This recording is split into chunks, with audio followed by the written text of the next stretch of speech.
Well, we've heard a lot of great stuff so far this morning. It's time for another boost. Here to provide that is Nicole Phillips. Nicole is a champion for using kindness to overcome all of life's difficulties, including her own battle with breast cancer. She spreads the message of the healing power of kindness as host of the weekly show, the Kindness Podcast, through her weekly column, Kindness is Contagious, which runs in newspapers in North Dakota and Minnesota, and as a regular guest on Hallmark Channel's Home and Family Show. She's also the author of 2 books, Kindness is Contagious and Kindness is Courageous. Nicole is married to the Northern State University's men's basketball coach and has 3 kids, 15-year-old Jordan, 14-year-old Charlie, and 9-year-old Ben. Let's give a warm welcome to our keynote speaker, author, podcast host, and kindness advocate, Nicole J Phillips.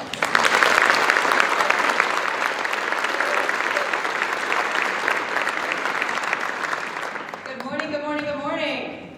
Good morning. I'm going to set these somewhere that I don't forget. Now, how about right there? Okay, so we got to take care of some business first of all, because I don't know if you can see their t-shirts, but the Metzger sisters have t-shirts that say, use your power to empower. And what they didn't tell you is there is a 3rd Metzger sister, and she's like, seriously, you're really doing this? Because I told her yesterday I was going to do this. She needs a job in marketing, okay? You all know lots of people here in Sioux Falls. We got to get her to Sioux Falls. She's stuck in Iowa right now.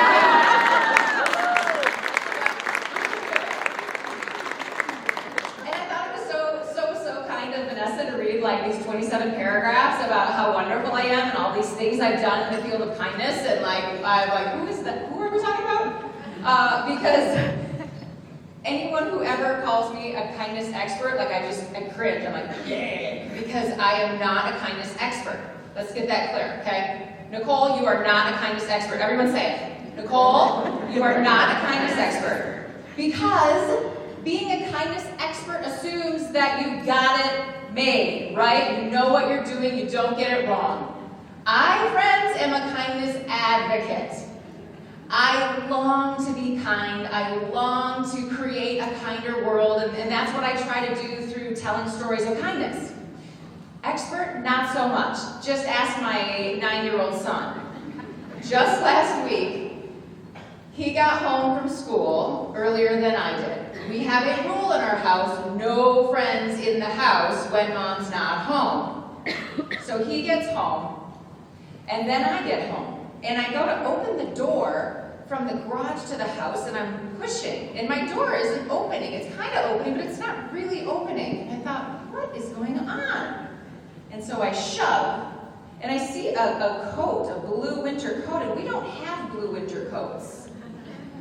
And so I shove a little further, and all of a sudden I see all kinds of backpacks and coats and shoes and everything. And I immediately was like, he has friends over.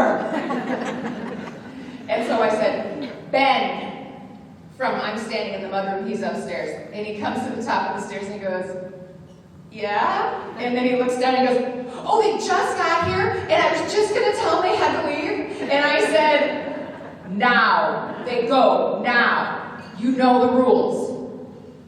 And so he walks up the stairs and he said, you have to go. And then I walk up the stairs and I'm like, sorry guys, he knows the rules. You're out, you gotta go. 15 minutes later, when I had a moment to just take a breath, I thought, what is your problem? Yes, he broke the rules. But this is the first time that he ever had these 2 boys over to our house. And instead of saying, hey guys, can I, give you a bag of chips on the way out and let's plan a play date for tomorrow. Great to meet you. I said, out. And so why is it sometimes in our lives, instead of drawing people in and smiling at them and reminding them that they are important in this world, we say to them, or we say to ourselves, out. I think it has to do with perspective. I'd like to show you a picture. This is a picture that a college professor showed to an entire assembly hall, several hundred of his students. He said, I want you to do a quick jot. I want you to write down what you see. And then he collected all of them, and he started to read them. Let's just see. What do you see? What is it? This is not a trick question, but what is on there? Black dot. Okay, black dot. All right, so we're all seeing the same thing. This is not one of those funny color things where I see yellow and you see blue and no, it's a black dot. So the college professor shows this, collects all of the pieces of paper, and he starts to read them. And some people say, I see a black dot. Some people say it's not actually black, it's probably navy. Some people say this is a hole to enter an alternate universe. Some people say this is a black hole. Everyone wrote, though, about what? The black dot. What else was on the page? A white rectangle. White space. White space. And I feel like our lives are like that. What are some of the black dots in our lives? Can you just shout out if you can think of what a black dot? One of those uncomfortable, should we say bad things? The things we don't want to deal with? What are some of the black dots in our lives? Oh, naughty children. Oh, okay, I'm not a thrower, but that's for you because you're a kindness rock star. These are little rock and roll ducks. Somebody way over here said, finances. Okay, I'm just going to leave your duck here, and just sit right there, okay? That'll be safer for everyone on that side of the room. What else? Finances. Kids that are just, illness, like sickness. Okay, I don't know who said it, but, okay, what else? Say it again? Politics. Yes. You know what? You can open your Twitter feed and be like, oh, I'm going back to bed because I feel slimy now. I'm going to put yours down here too. Okay. What else? Work. Work, whether you have a job or you don't have a job. Okay, that was for the Metzger sisters. They both yelled work. So, okay, I'm a bad thrower, but you're a bad catcher. Let's talk about a few more. Anybody divorced? Anybody dealing with an ex? Anybody dealing with the new girlfriend of an ex? That's funny.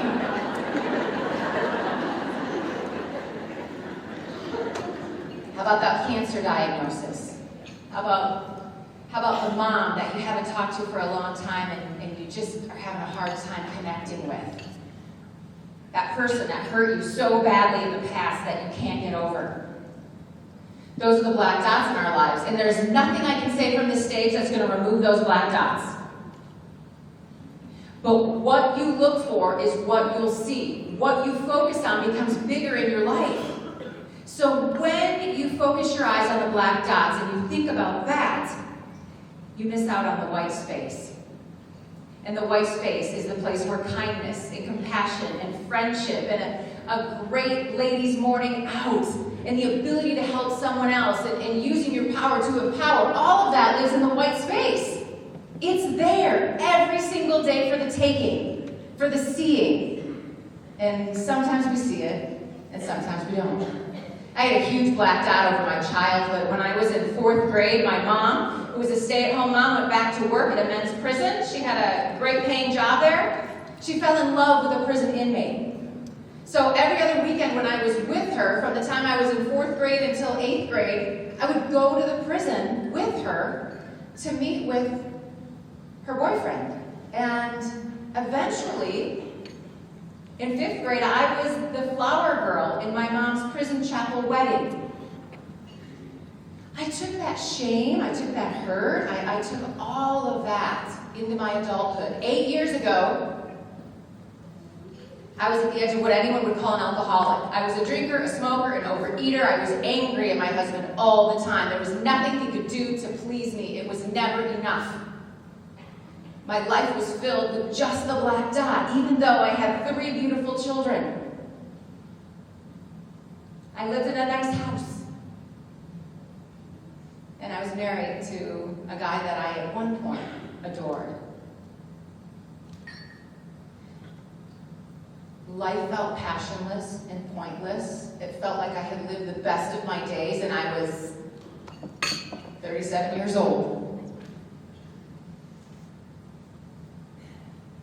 That's how I was feeling the day when I walked into the swimming pool in Fargo, North Dakota. Now, you all are in the southern belt here of Sioux Falls, but Fargo, North Dakota gets one hot day every summer.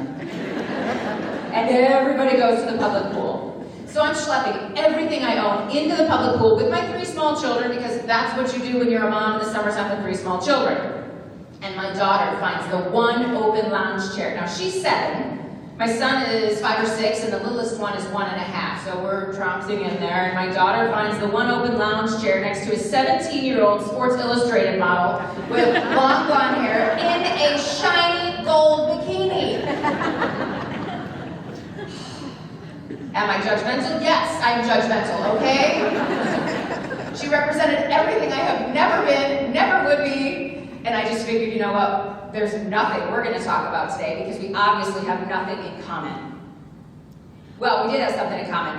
I had my 1.5-year-old son there, and she was watching a 1.5-year-old, and so the 2 little kids started to share their Cheerios. They were sharing snacks and handing them back and forth, and it was so cute, and I noticed little bikini girl was doing sign language. Thank you, more, with this little toddler. And I thought, this is the world's best babysitter. If I can get her number, I can go figure out what will make me happy. And just at that moment, my 1.5-year-old son, Ben, looked across the pool, and he saw a woman with flippy brown hair, and he said, "Mommy, Mommy, that's my mommy!" And he's yelling, "Mommy, Mommy, Mommy," and I'm confused because I thought I was the mom. And Gold Bikini Girl starts to giggle, and she said, "That happened to us just the other day. My daughter was looking out the window of our apartment, and she saw a girl with blonde hair getting into a car across the street. She started to yell, 'Mommy, Mommy, Mommy.'" My heart sunk, because this was not the world's best babysitter. This was the mom. And after talking to her, I realized she had far fewer resources than I had, a much smaller support system, and she was doing a better job than I was. And in retrospect, I know why. Because when we looked at the picture of the black dot, I saw the black dot. She saw the white space. I had to be at the pool that day with my kids. She got to be at the pool that day with her daughter. We left the parking lot. We left the pool and went into the parking lot, and I got into my minivan. She got into her compact car that had seen many previous owners. And something in my heart told me to stop and give her some money. I hadn't heard that voice before. I wasn't sure I ever wanted to hear it again if it was going to ask me to give money. And yet I did. I reached into my purse and I pulled out everything I had, 3 $20 bills. And I went up to her and I said, "Listen, I know we're never going to see each other again, but my best friend died of cancer when we were 30, and she taught me about the power of women to lift up women. And you inspired me today. And I want to do a better job of being a mom because I met you." And so I verbally vomited all over her shoes, basically. Sorry, some of you were eating. And then I kind of threw this crumpled up $60 at her. And we stood there and we hugged and we cried together. She got back into her car with enough money to fill up the gas tank a few times, maybe take her kid to McDonald's a few times. I got back into my car with a high unlike anything I had ever experienced from any of the bad decisions I had made before. I felt like I ruled the world, all because of kindness. And I thought if everyone knew what this felt like, everyone would want to try it, and kindness would be contagious. So I went home and I wrote up that story of how that felt. And I called the newspaper and I said, "I would like to write a newspaper column about kindness. I want people to send in their stories of kindness and how it made them feel to do an act of kindness or to receive an act of kindness, because both are important." If you do an act of kindness and the humble part of you says, oh, don't tell anyone, or you did it for the wrong reasons. I've wrestled with that, but here's what I know. When normal people like us share about something that we felt called to do, called to give in that particular day, in that particular moment, other people who know us realize it's not the superheroes of the world who are changing it. It's us. It's the kind women and the kind men of the world who are changing it. So I urge you, send me all of your stories of kindness. Things you've done, times when kindness has showed up at just the right moment. Because within 1 year of being intentional about kindness, I had totally quit drinking, I had quit smoking, I had re-fallen in love with my husband, I lost 30 pounds, I resurrected a dead relationship with my mom. Kindness isn't a weight loss plan. It's not a financial budgeting plan. Kindness isn't going to take more than you have. It's not about your excess time and your excess money and your excess energy. If you feel those are depleted, you're doing kindness wrong. Because true kindness fills you back up. It always refills your cup because you feel so good that you got to help another person. And what you end up realizing is that the life that you transform with kindness is your own. Thank you for being here. Thank you for your generosity. Have a great day.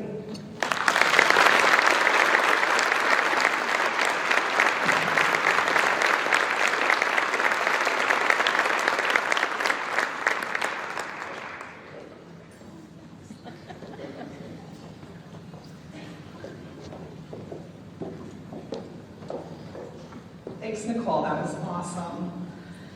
What an uplifting message. Great reminder of why it's important to focus on kindness and bravery.